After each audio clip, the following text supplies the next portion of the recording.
Welcome to the Lead Every Day show. Our mission is to see a world well led. And our strategy to get there? To empower leaders like you to lead every day. So let's get to work. Welcome to the Lead Every Day show. I'm Randy Gravitt. And I'm Mark Miller. And we are glad you joined us. It's a big week right here. We're coming off the heels of the Super Bowl. And I don't know if you are one who watched this thing or not. Mark, I know you watched it. But I think I heard a couple 100 million people estimating, but a couple 100 million people around the world.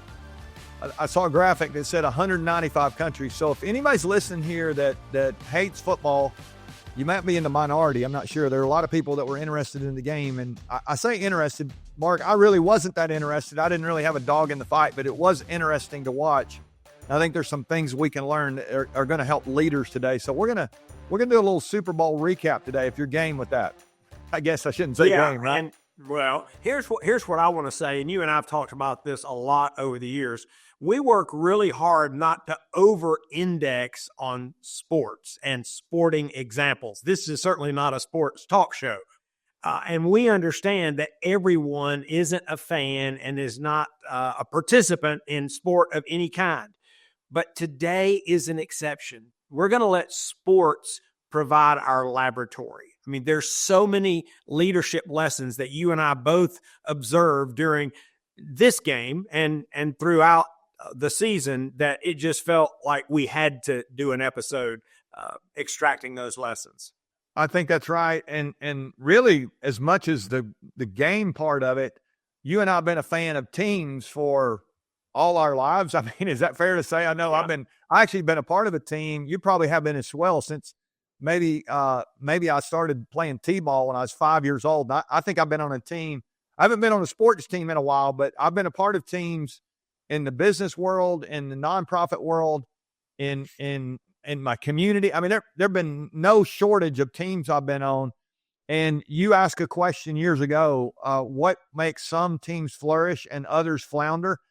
And I think there really are some things that we can learn from the game yesterday, or a couple of days ago now, the game was, that really could be helpful to our listeners. I mean, the bottom line is both these teams are elite teams. We had Kansas City going for 3 in a row, which is pretty interesting when you look at the history of the Super Bowl, that no team has ever been able to do it 3 times in a row, win the game 3 times in a row. And now, then the Eagles. Hold on, let me stop you. Let me put an asterisk on that for our Green Bay Packer fans out there. They will be quick to point out that the Packers won the last game that preceded the Super Bowl, the last championship game, and then they won the first 2. So maybe there's a little marketing and branding there, but in the modern era, since Super Bowl became a thing, I said I said nobody's ever won 3 Super Bowls in a row, so I'm not. Yeah, I know the Packers fans that disagree with us on that, but since 1966, nobody's won 3 Super Bowls, and so this was a real opportunity for Mahomes and the Chiefs for sure. Yeah, and I think there have been 6 teams have had a chance, and it's just really hard to win 1, much less 3 in a row. So kudos to the Chiefs. I mean, they're really, really pretty impressive that I think they're the first of those teams that has had an opportunity that's even gotten back to the Super Bowl. So it's pretty amazing what they've done. And it'll be interesting to me to watch them moving forward.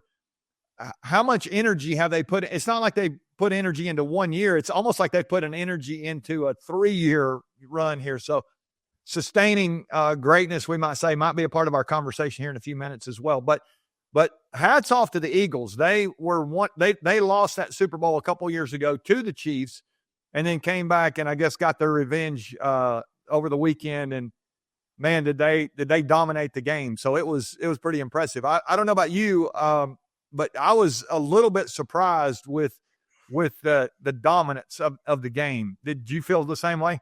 Well, yes. If you look at it on paper, it felt to me like the Eagles had the better team, but they didn't have the experience. They didn't have Mahomes. And you may know that the Chiefs were in 12 one-score games this year where they won. They came from behind 12 times and won 12 one-score games. And so my thought process was, okay, maybe the Eagles are a little better on paper, but when you come down right to the end, I mean, the Chiefs believe and have said that their execution is fueled in part by belief that they'll execute in the future. And that belief is born of their experience. So, yeah, when it was all said and done, I was shocked at the overall dominance of the Eagles.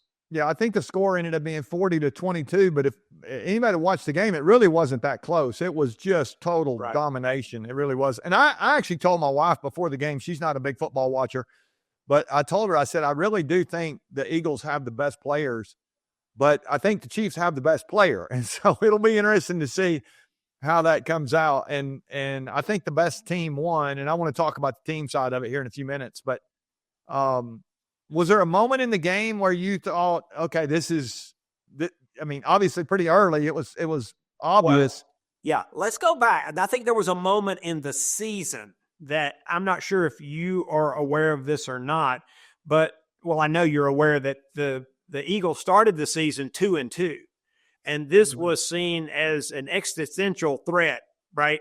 They polled Philadelphians, and 79% of them said to fire Nick Sirianni when he went 2-2. It's like, fire this guy's got to go. 2-2 is not going to work, right? And they had a bye week, which was very early in the season. They had a bye week, and the team reset on the principle and the practice of togetherness. Yeah, and we're going to talk about that here in just a little bit. But they won, I guess, 15 of their last 16 since then. They only lost one more in the regular season. I mean, they already understood how to play football, and some of the other things that we're going to talk about were in place when they were 2-2. But what really turbocharged their season was that adversity. And when they asked the coach in one of the interviews about how he was feeling in that moment, he said we had to embrace the adversity. We had to learn from the adversity. And so I think that there's a lesson for all of us. You may have heard that Jalen, when he lost the game 2 years ago, they asked him after the game, how he felt. And he said, well, you only have two choices. You either win or you learn. And he put a screensaver on his phone 2 years ago after the loss with him walking off the field with the yellow and red confetti in the background.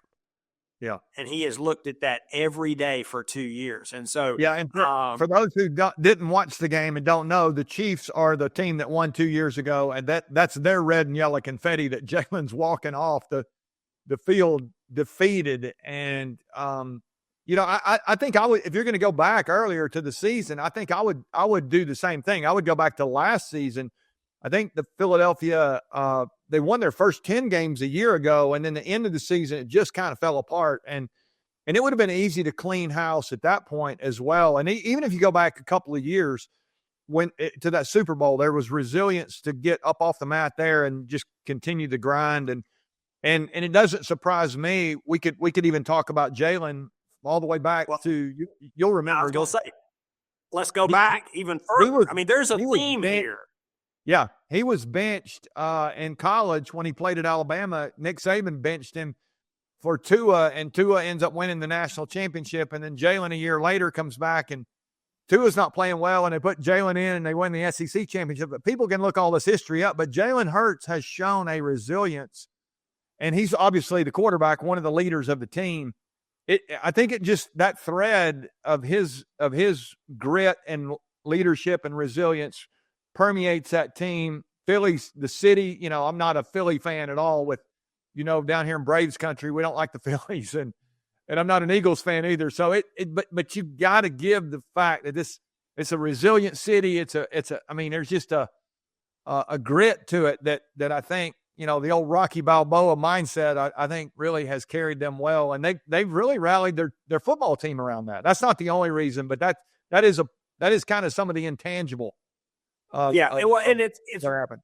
it's a thread. It's a thread throughout this whole thing. And I think it's important for us as leaders to accept the reality that people always watch the leader.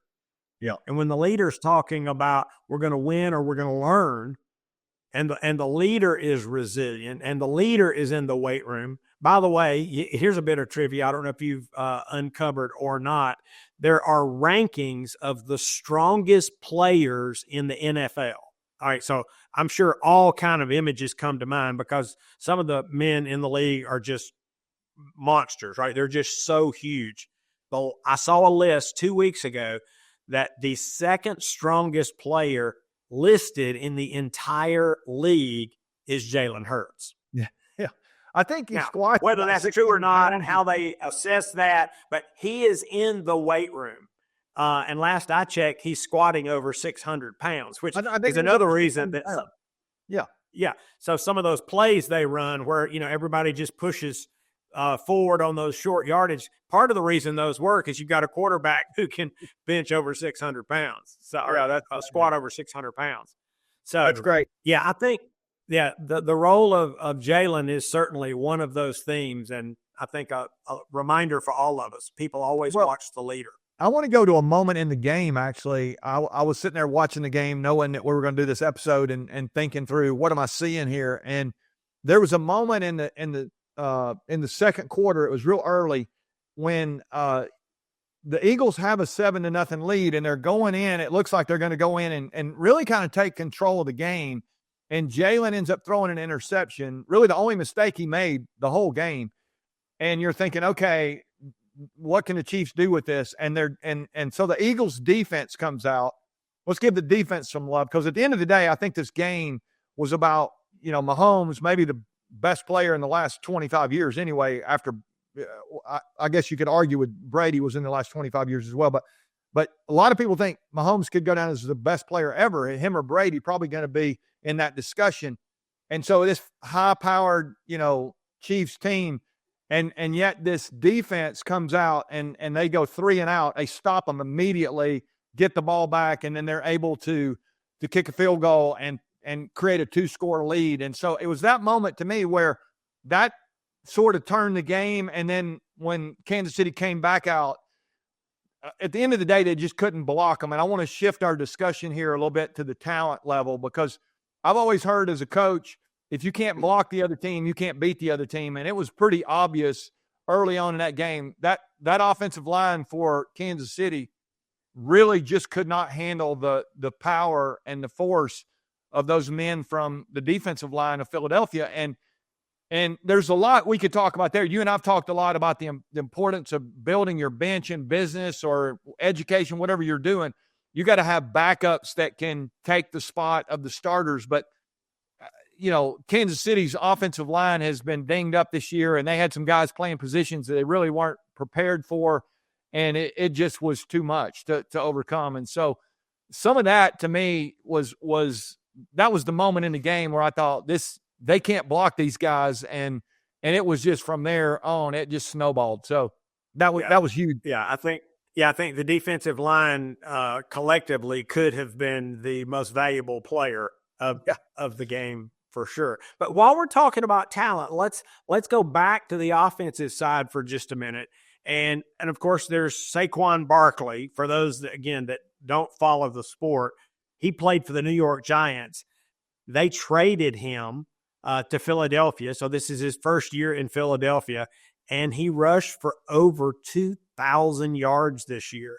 And again, to put that in context for you, 1,000-yard season is considered a benchmark for greatness. And he ran for over 2,000 yards, including, and I think this number's correct, check me on this, he had 7 plays of more than 60 yards this season, which is an NFL record over the last 120 years, however long the league and how long they've been playing football and keeping records. Nobody's ever had that many of those runs. Now, he was not as big a deal in this game as he'd been all season, but if you're going to talk about talent, they went out and got a guy who could really help them bolster that running game. Yeah, that that's kind of where I wanted to go when you start thinking about that. And by the way, I heard that just one more stat. He ended up with 2,500, counting the playoffs, 2,504 yards. That's more than any back in the history of the league. Back to your point, is just breaking records. And I'm sitting there last night thinking, what are the New York Giants thinking? We gave up on this guy, or we didn't, he clearly was their best player, let him out the door. Yeah. And it's crazy. But here's the thing that a lot of folks miss. He is a generational talent, but he never worked with an offensive line like the one that the Eagles have. Yeah. And again, I think this clearly goes in the talent bucket. So this was the largest 5 starting linemen in the history of the Super Bowl. Like they average 6'6", and they weigh, was it 368 pounds? I think. Yeah, I've got that number right. There's never been a line that big. So on most running plays throughout the season, he would get almost 4 yards down the field before anybody would touch him. So maybe that you had to set the right context for his talent to flourish and for him to blossom. And the Giants didn't have a line that could do that for him. So again, it's a team sport. And as a leader, go ahead. I was going to say that's where I want to go. When we think about talent, you and I have said for years that the team with the best players really has a good chance to win. They don't always win, but they have a good chance. When I think about the talent of the game, I mean, obviously we talked about their offense. It was really good. The defense was amazing. They made all their kicks. Their special teams were really good. Their coaching staff did a great job. But think about the front office who assembled this team. That nobody's talking about them, but they've built a great, talent base. And so it is an organizational thing when you think about this commitment to talent. And I think so many times we think we'll just get one all-star or a couple of people that are really, able to do something. It really is a holistic mindset. How do we create exceptional talent at every level, not just acceptable here and exceptional there? I think there's something to be said for that. So anybody that's out there looking to build a team, you want to make sure every single person around your table is top talent, would be the way we would say it.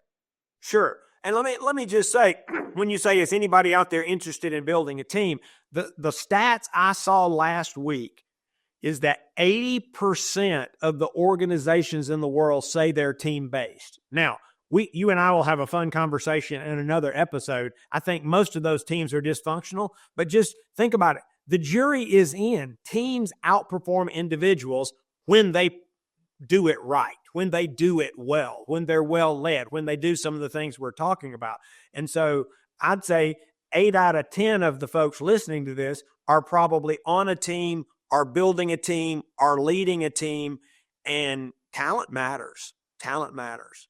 Now, one more thing I want to say about talent, and we probably need to move on. You talk about the front office. I think there's a lesson here for leaders, even as it relates to talent, because my guess, I don't want to project. Let me speak for myself. I would love to select only A players and only all-stars. I mean, wouldn't that be really cool if everybody you got were just phenomenal? Well, they have a lineman tackle named Jordan Mailata. He was an Australian rugby player. Yeah. And they said, maybe he can play football. Why would they think that? Well, he's 6'8", and he came in at 385. Get your head around that. It's really hard to think about somebody that big. And they were a little disgusted when he came into training camp at 385 because they thought he was too heavy. So they checked his body fat, and it was only 17%. So he's 6'8", 385. Now they still list him at 368, but he's bigger than that. And they said it took almost 2 years to teach him to play football. Yeah. And I know one of the things we talk about is a team needs talent and skills. Well, he had the physical talent, but he didn't have the skills. And it took him almost 2 years, but they said, we're going to try something different here. And I think he's made the Pro Bowl now twice. So I think he's figuring out the game. But we can't always go for the sure thing. I think there's some very talented and gifted people who can be A players, but that'll require some effort on our part as leaders. That's awesome, Mark. I think on the talent question, or for anybody listening, I would say, do you have the people around your table that can take you to where you want to go? But let's build on your skills comment there, Mark. I think sometimes we don't have the ability to go hire new people or to form a brand new team. We do have some people, and we have permission as leaders to level up every single person around our table. In fact, us as leaders, we should be getting better. And I'm assuming anybody listening is trying to get better. They wouldn't be listening to the show. But do you have a plan to level up the skills? Because let's face it, all 32 teams are loaded with talent. It's the ability to get that talent to improve day after day. There's another little element we'll talk about in a second. But I think sometimes we miss the opportunity to, or we under appreciate the opportunity we have to level up the skills of the people that we already have. And so that to me is a leadership issue. You want to comment on that, Mark? Well, let me just say this. I was talking to a senior leader just recently, and he was saying he had several gaps on his team, and which I applaud his awareness. He needed some things he didn't have, but he was trying to figure out his next hire. And I said, well, why don't you try to prioritize those things, those gaps that you feel exist, and then ask yourself, which of those can you teach? Can you upskill your existing people? Because if you've only got one bullet to shoot and you've got 3 or 4 gaps on your team, the chances of getting a person to close all those gaps is there's not a high likelihood you're going to pull that off. So maybe it's just another way to say what you're saying is, are there some skills that you can help your team or perhaps just individuals develop so that your team can be more fully orbed and more well-rounded? Yeah, if I'm leading a team, I want to create an environment where every single person can continue to improve their skills. So I think that's great. So we got talent and skills. Look, there's one more thing, and then I think there's a point to all this that we want to make here in a second. But one more thing that Sirianni said, he said it at the end of the game. I thought this was great. He said it's not the size of the men. We've talked about how big these guys are a couple of times. It's not the size of the men as much as it is the size of the bond. And one of the things you mentioned it at their pause a couple of weeks into the season, they went back and they said, we're going to make sure that we have we call it community. You can call it love. You can call it togetherness. You can call it unity. You can call it bond. You call it whatever you want to. But if you don't have it, there's a good chance you'll never achieve your full potential. We do think, Mark, you and I think that it is the differentiator between really good teams and that rare air of elite. And so let's don't miss the fact that this team criticized in the media, their own fans are saying fire the coach. I mean, outside the building, there was a lot of noise. It seems to me, and again, I'm not in that building, but it seems to me they did a great job of insulating all that and staying together. And that togetherness, I don't think you can underestimate just how much that helped them. Yeah, the work we did over almost 15 years, just to restate what you said, it's the differentiator, because there are a lot of teams in sports and in the marketplace, out in the real world. There are a lot of teams with talented people, and there are quite a few teams where those people have the requisite skills, both the individual skills and the team skills. Well, if you've got those two things, you will be a good team. But the great ones, what we call the high performance team, they all have this element. So if you go back and look at championship teams in any sport over decades, there's a really, really, really high probability that they had this, you call it an intangible, but I want to point out real quickly that building community or unity or a bond or togetherness, as Nick called it, it's a strategy. And there are things that leaders can do purposefully, consciously, and strategically to create that bond. And so I don't know if you want to get into any of that, but it's not just something that happens magically. Well, interesting. Let me put a footnote on that. John Katzenbach and Douglas Smith wrote a book 25 years ago called The Wisdom of Teams. It was the first time I was ever introduced to this concept, but they thought it was an accident. And they said that if you work in a team-based organization your entire life, the chances of you experiencing what we're talking about was once in your career. And I had a chance to talk to John about this. And I said, I think if you pursue it and if you're intentional and you're consistent, I think you can create the community about 95% of the time. I said, what's harder in my experience is getting the right talent and developing the right skills. It's not that community is easy, but the batting average is really, really high when leaders say, we're going to go after this. Well, I think that's so true, Mark. And to validate what you're saying, I wrote this down. I'm going to read it here. Nick Sirianni in his interview at the end of the game, he says, this is the ultimate team game.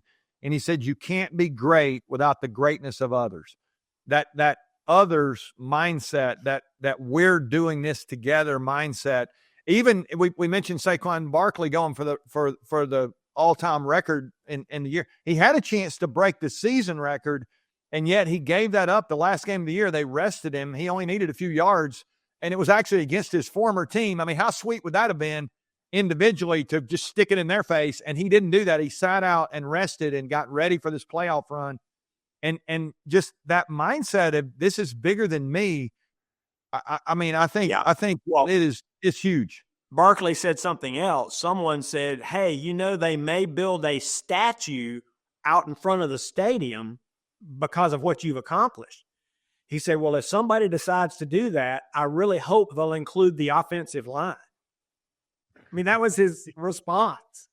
It's like, I didn't do this by myself. And I think that is a healthy level of awareness and reality that leaders and their teams need to get their head around is you can't have greatness without the greatness of others. I think that's a tremendous summary for sure. Yeah, that's good. That's good. Okay, so we can have talent and we can have skills and we can have community, but if we forget that we're really trying to do something, I mean, this is about results. And you're the person who told me, I don't know, it's been 10, 12 years ago now where you first said this and it just made me go, huh?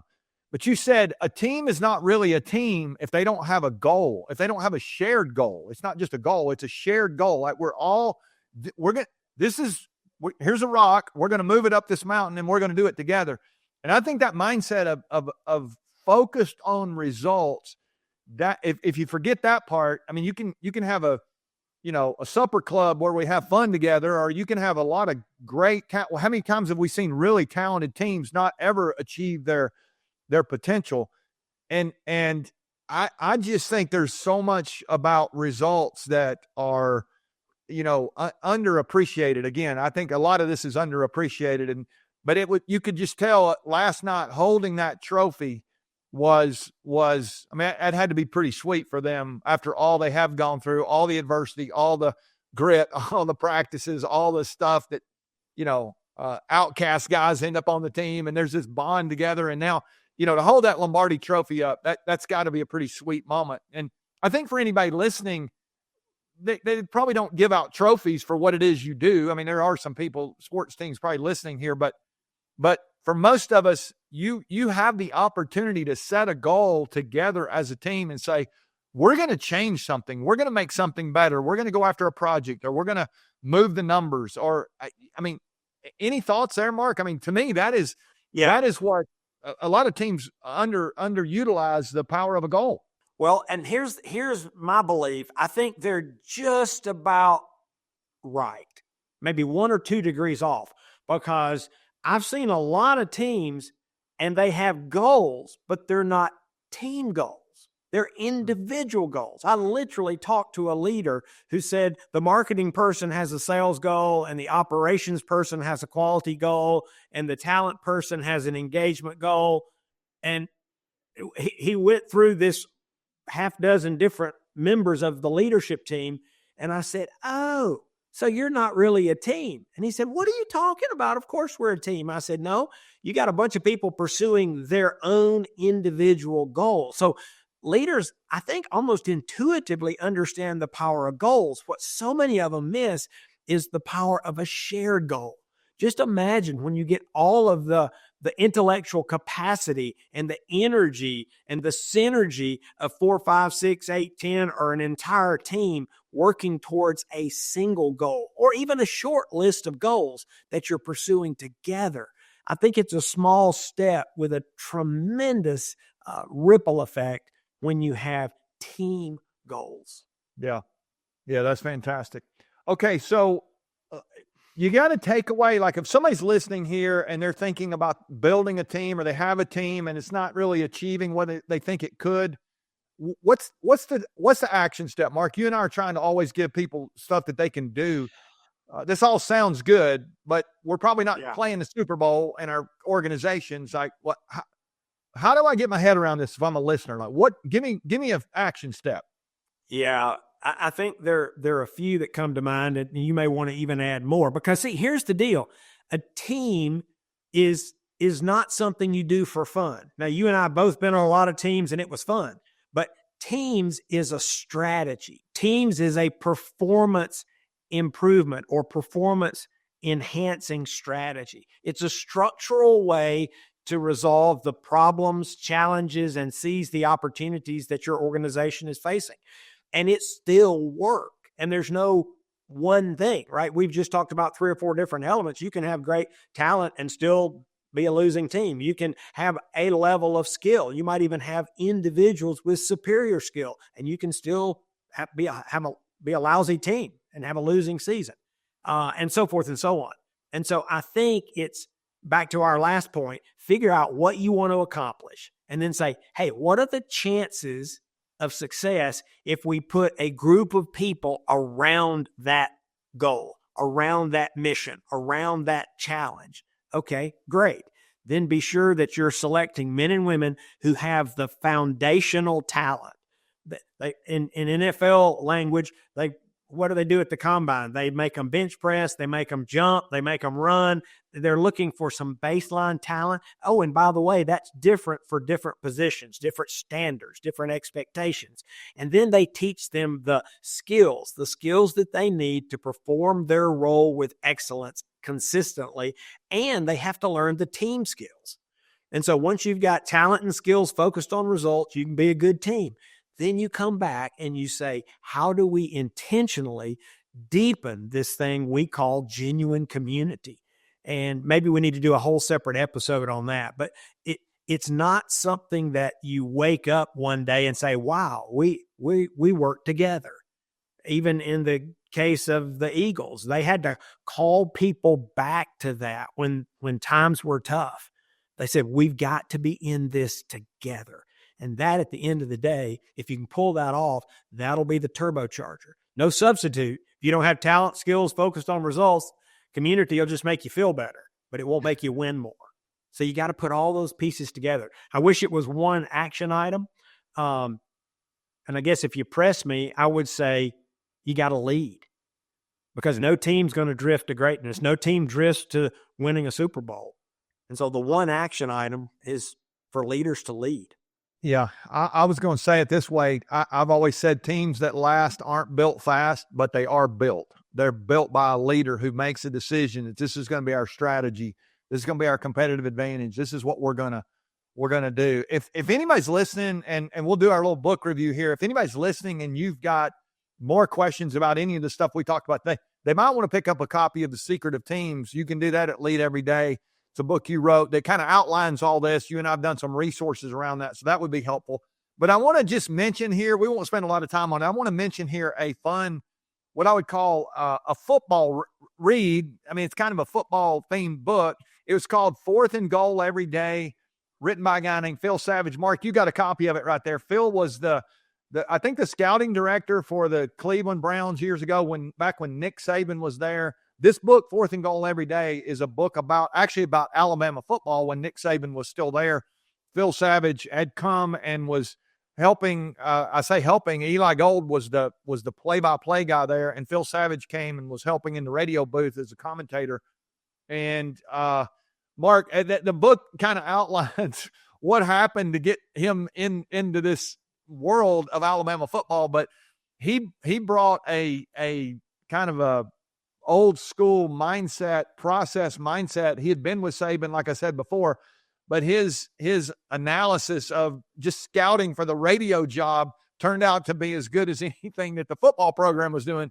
And so anyway, if Nick started relying on his scouting report, the story goes, over and over. But this book is a fascinating read about the process of Alabama football, which actually goes back to the coaching tree of Bill Belichick, and even way back to Tom Landry and Tex Schramm, who those names will be familiar with any football fans from 40, 50 years ago. But they're the ones who created this process of what are we looking for with talent, and what is our philosophy. And it's hilarious to me when I read the book. There's a statement in there that's kind of the philosophy of all of Alabama football, which kind of drove me crazy because my wife, went to Auburn, and we're Auburn fans. And so it was a dreadful decade of, or more than that, really, watching Alabama just be tremendous at their dynasty, really, that they built. But there's a statement in the book that kind of goes back to what happened this weekend. And the statement is this: big people beat up little people.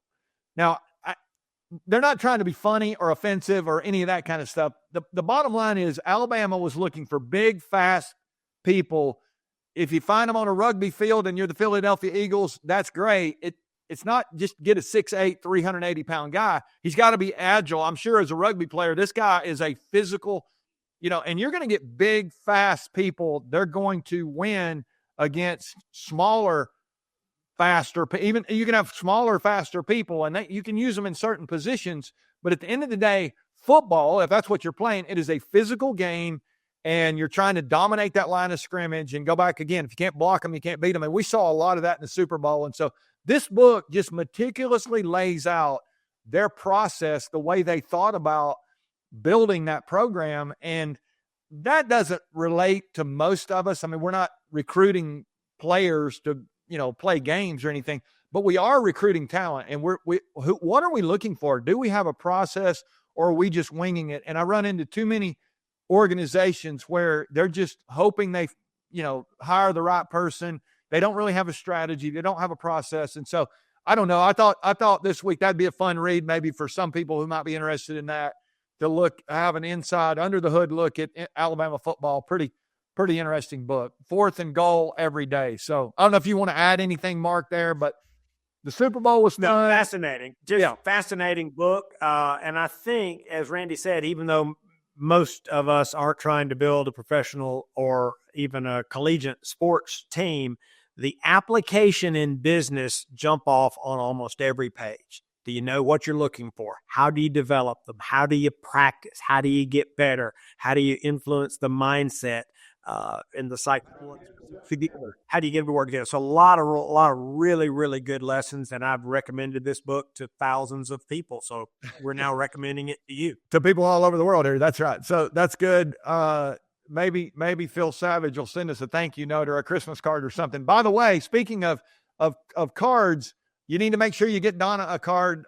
We got Valentine's coming up, so don't miss that, Mark. That's anybody listening out there. Make sure you take care of your sweetheart this weekend. Valentine's coming up.